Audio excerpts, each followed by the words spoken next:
Well, EFF leader Julius Malema has refused to give a warning statement to the Hawks after he was summoned to the unit's headquarters in Pretoria today. This in relation to an incident where Malema was filmed seemingly firing a rifle into the air during an EFF rally last year. ENC's Masigo Rahlaga has been tracking that story for us. Masigo joining us live now from the newsroom. And Masigo, how has Julius Malema explained his refusal to give this statement to the Hawks?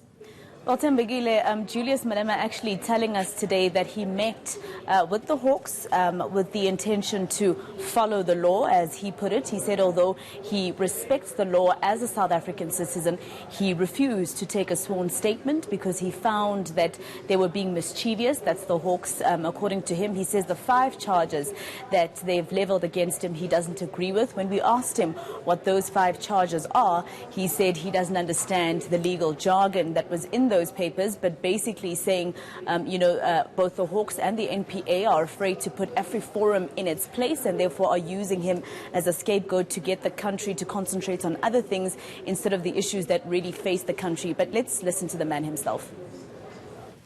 They gave us 5 charges and they asked us to respond to those charges, and we said we'll not say anything. If they want to charge, they must charge, and we'll speak in court. We don't think that there is anything to answer to, really, because they are being mischievous, and we'll deal with those matters at an appropriate forum if they decide to proceed with the case. That is the only thing they called me here for. I don't know why they are being dramatic, because in the past, every time there is something, the Hawks have never had a problem meeting with us, either in our offices or in the offices of the lawyers. We were shocked with this drama today. And Masigo, there is another controversy around Julius Malema this afternoon that relates to that exclusive report from the Daily Maverick, which claims he was indeed bankrolling part of his life from proceeds taken from the now defunct VBS Mutual Bank. The EFF leader also addressing that this afternoon.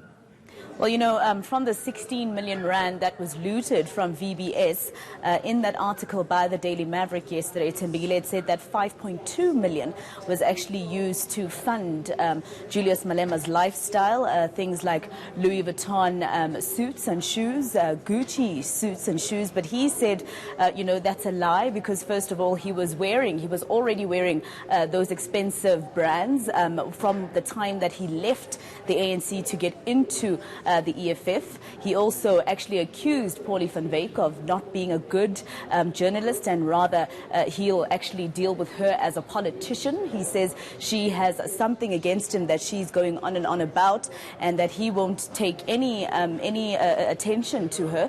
He also, Tembegile, it was very funny at this point, because he also said that, if Paulie van Wyk was a good investigative journalist, she would also realize that her article says that he was driving around, and he was saying that he in fact doesn't drive around when he is in Durban. For the Durban July, he flies.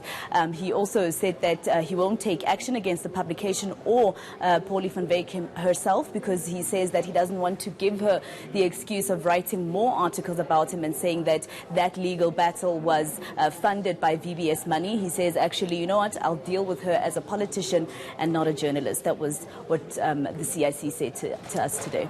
ENC reporter Masigo Rahlaga live for us in the newsroom. Thank you.